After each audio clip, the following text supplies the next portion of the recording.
Test 3. Instructions. You will hear a number of different recordings, and you will have to answer questions on what you hear.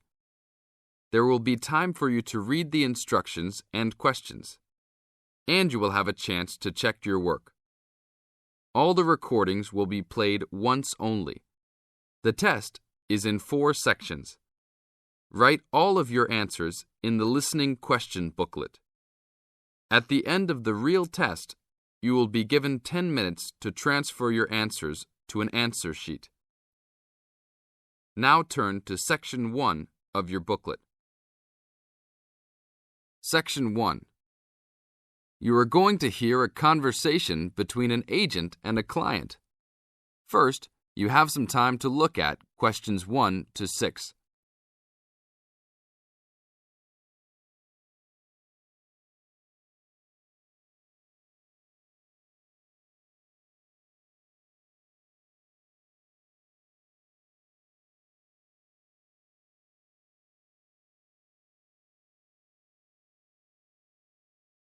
Now listen to the tape and answer the questions.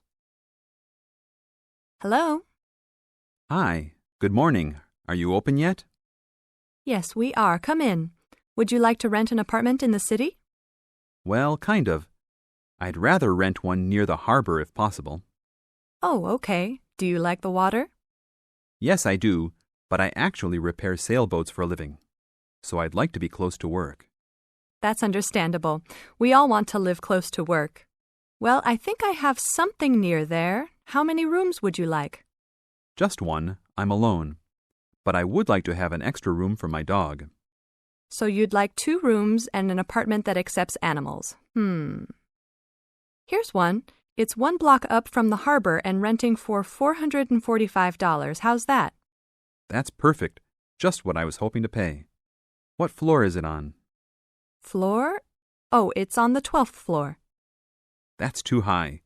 I'd like to be on the 1st or 2nd floor so that I don't have to use the elevator. My dog, he's scared of them. Oh, well then, that's a little more complicated. Let me make a few calls. Okay, I think I found a couple more for you. Here's one that might suit your needs. How much? $395 a month.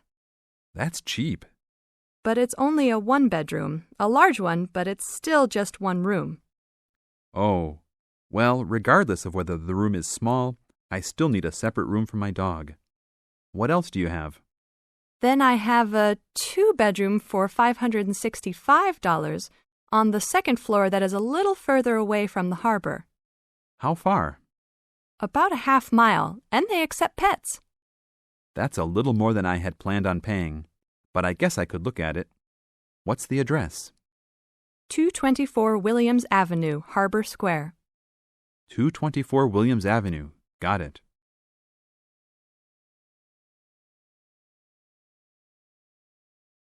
Now look at questions 7 to 10.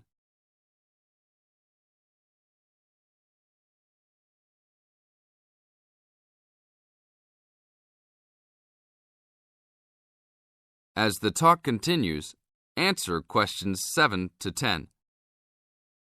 What else is included? Let's see, it has a washer and dryer, refrigerator and stove, a bed, dressers and shelves, and access to a swimming pool, game room, and gym. Ooh, I'll definitely take a look. Hi, how did you like it? It's great. I love the amenities, but the bed and furniture are awfully dirty. Can they replace those before I move in? Sure, that shouldn't be a problem. Anything else? Yeah, I didn't see anywhere to park my car. Is there a parking lot in the basement? Yes, there is. Would you like to rent a space? No, I'd like that to be included in the rent. Oh, well, I'll see what I can do, but I can't guarantee that. Do you want to take it anyhow? If those 2 issues were solved, I would love to take it. This is the end of Section 1. You now have half a minute to check your answers.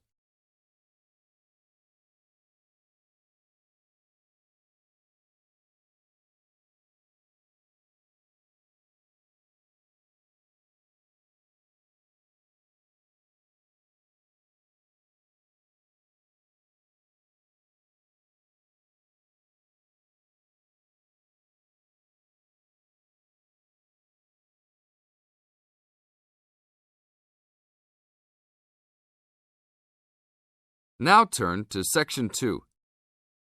Section 2. In this section, you are going to hear a talk on ginseng.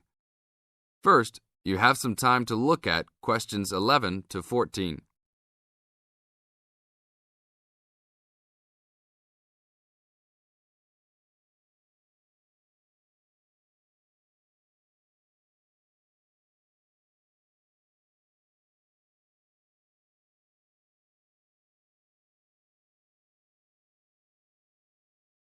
Now listen to the tape and answer the questions.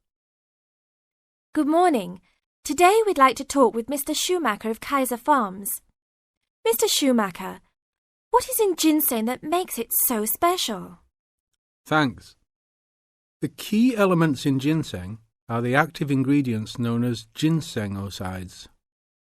All true ginseng products on the market contain a certain percentage of ginsenosides, and a number of factors determine how much. The age of Wisconsin ginseng when harvested plays a major role in determining the natural level of ginsenosides. Tests have shown that the older the plant, the higher the ginsenoside content. 5-year-old Wisconsin ginseng plants have had ginsenoside levels as high as 20%. As a family operation, one of our strategies in producing the highest quality product available is to only harvest 4- and 5-year-old roots. The majority of Wisconsin ginseng harvested is 3 years old. The reason for this is that the expenses to care for and the possibility of disease increase as the plants become older. By limiting the amount of ginseng that we plant each year, we are able to provide the necessary attention and care to produce the highest quality 4- and 5-year-old roots.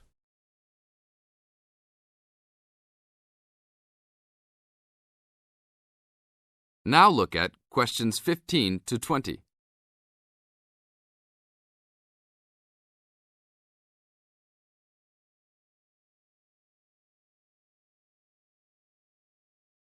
As the talk continues, answer questions 15 to 20. What is Wisconsin ginseng used for? There are 2 real species of ginseng on the market today: Panax, Korean or Chinese, and Panax quinquefolius, Wisconsin. Since ginseng has been used for thousands of years in China, it is easiest to explain the differences in ginseng by using traditional Chinese herbal philosophy. Wisconsin ginseng is considered a cooling type herb, and Korean or Chinese ginseng are considered heating type herbs. As a cooling herb, Wisconsin ginseng is used as a preventative medicine. Here in the United States, Wisconsin ginseng is considered an adaptogen. As an adaptogen, Wisconsin ginseng acts to normalize body functions and strengthen the immune system and other systems in the body. Over a longer period of time, it builds up energy and maintains the body at a higher level, acting to reduce stress and fatigue. As a heating herb, Panax ginseng is used more as a stimulant and is often prescribed in China when the body is recovering from an illness and is worn down and in need of a rapid boost of energy. It is only recommended to be taken over short periods of time and not continuously. Wisconsin ginseng is considered the premier ginseng in China because it can be taken on a continuous basis and acts as a preventative type medicine by slowly building up the body. Wisconsin ginseng fits in perfectly with the Chinese herbal philosophy of preventative type medicine. Unlike here in the US, where we often wait until we are ill to seek medical attention, the traditional Chinese medicinal philosophy concentrates on building up the body to prevent illness. Based on the way Wisconsin ginseng has been prescribed in China, it is the correct ginseng to be taken for the majority of the consumers. Travel to China and see firsthand the ginseng that is considered the world's finest ginseng. This is the end of Section 2. You now have half a minute to check your answers.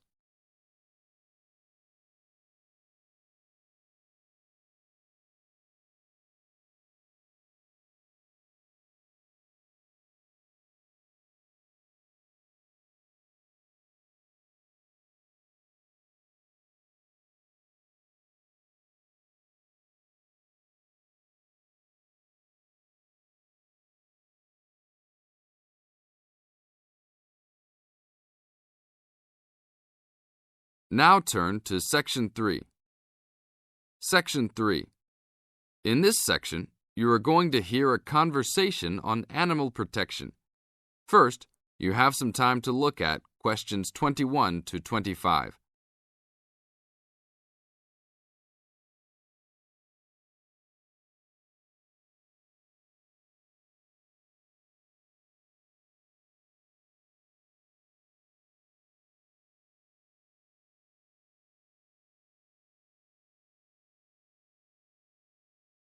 Now listen to the tape and answer the questions. Thanks for joining us today, Mike. How did Baja California become a consideration for a condor release? Our recovery plan for California condors requires us to re-establish the birds in as much as their former range as possible. Baja, being the southernmost recent range for the California condor, works well in that they were only recently lost from the area, mid-1930s, and considerable habitat still remains. It is very isolated with very few people in the area. The mountains are spectacular, ranging up to 10,000 feet, or 3,000 meters. Our selected release site is at nearly 8,000 feet, 2,400 meters. Mike, how many birds do you envision flying free in this area, Baja, in the future? We will be releasing 4 to 8 birds on a yearly basis and will reconsider the situation when we have 20 birds in the area. What age do the birds have to be before moving them? That's a good question. Typically, we move them at 8 months to 18 months old. Birds are ready to fledge, or leave, from the nest at 6 to 7 months of age. In our current release group in Baja, we have birds as old as 30 months. It will be interesting to see how they behave. I expect that they will want to range more than younger birds and make it challenging for us to keep up. Is there a maximum number of birds a certain area can support? Yes, it's called the carrying capacity for any area, for any species. In our case, our strategy to find that number is to saturate the environment to a level where we determine that the birds are showing difficulty either in finding food, behaviorally, or in survivorship. That level is greatly determined by the availability of food in the area and nesting possibilities.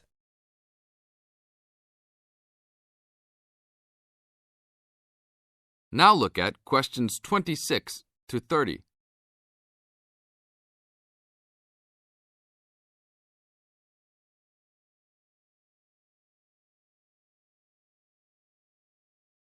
As the talk continues, answer questions 26 to 30. What do you hope to accomplish with this release in the long run? I expect that well within 10 years the condors will be flying north and joining birds already released in Southern California. Hopefully we will reach at least 150 birds in each of these populations within about 15 years. What would you say is the biggest contribution to the California Condor program's success? That would have to be the fact that we were able to breed the birds in captivity from the 27 birds we started with in 1987 to the 205 birds we have today. This is thanks to cooperation between the San Diego Wild Animal Park, the Los Angeles Zoo, and the World Center for Birds of Prey in Boise, Idaho. Are there any problems keeping track of and protecting your released animals outside of the US? Nope. We are using radio transmitters and will be using the new satellite and GPS transmitters as well. Which system is better? Using satellites. The advantages over radio telemetry are numerous. It makes it possible to keep up with the bird's flight without being led miles in a matter of minutes.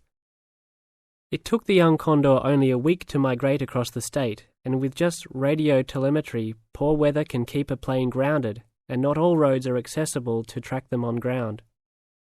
New technology will allow one to be able to track birds that are not accessible by plane. Also, it is a new way to gauge the effectiveness of reintroduction. How so? If a condor transmitter works properly, researchers will get a location every 10 days for about 2 years. Do you see an end in sight for the need to breed condors in captivity? Yes, that would be great. but it will take a while for us to establish the two wild populations and make sure that they are sustainable. Part of our recovery is to maintain a captive flock of 150 birds in various zoos around the country as a safety net for the future. This is the end of Section 3. You now have half a minute to check your answers.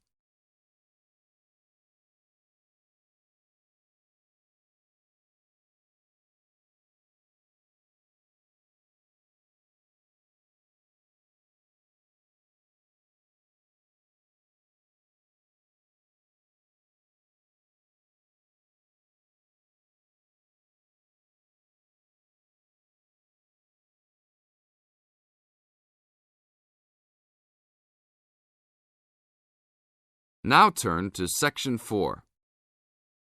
Section 4. In this section, you are going to hear a lecture on ecology.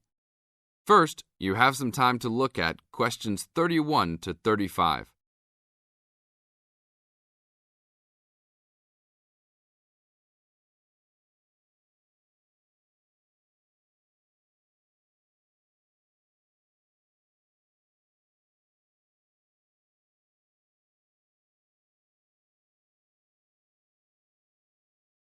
Now listen to the tape and answer the questions. Good afternoon. I'd like to turn it over to Dr. Carey, who will talk about the programme in restoration ecology. Thanks, Chris. A lot of people think that human beings can do whatever they want to the environment. But as Aldo Leopold taught, land is a system of interdependent parts which should be regarded as a community and not a commodity. Well, that idea has influenced what we teach here in our program, where students come from all over the world to learn about restoring native plant communities back into an ecologically natural state. This field is therefore a combination of formal science with practical applications, and that is quite attractive to many people. We have students, for example, from many different nations who come just to take part in this unique program. Our location is also quite unique. We have the world's oldest restored native plant community in Curtis Prairie at the Wisconsin Arboretum. Some say that this is proof that the science of restoration ecology was birthed in Wisconsin. Well, that may be oversimplified, but our reputation is strong. But students don't have to study prairies only. One student, Edmund Mukala from the Congo, came to study restoring ancient wetlands in the Congo using knowledge gained from historic samples of the soil seed bank. Not all the seeds survived, but some can remain dormant for many years. Mr. Mukala wanted to find out what type of community would be most similar to that ancient seed bank. He has recently returned to the Congo and is now cooperating with the government to implement his findings.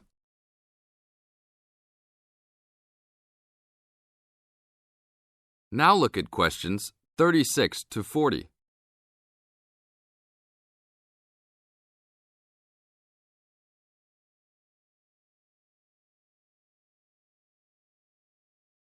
As the talk continues, answer questions 36 to 40. So the only prerequisite for doing research here is that it is a native plant community. That means not just prairies, but wetlands, woodlands, savannas, and other environments. We're proud of the diversity of research topics in our program. And we continue to grow.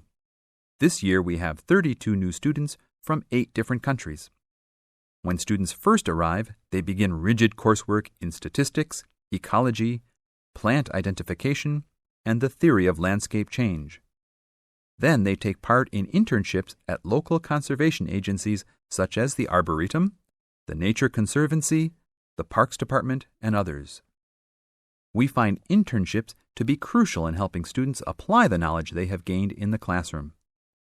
And we're proud to say that, since the beginning, we have graduated 277 students with master degrees from our programs and 122 students with PhDs. Some have gone on to bigger and better things. One graduate is now the director of the Worldwide Fund for Nature in China. Another is the director of Parks Development in California. and others now lead their own research departments in universities around the world. This is the end of Section 4. You now have 30 seconds to check your answers.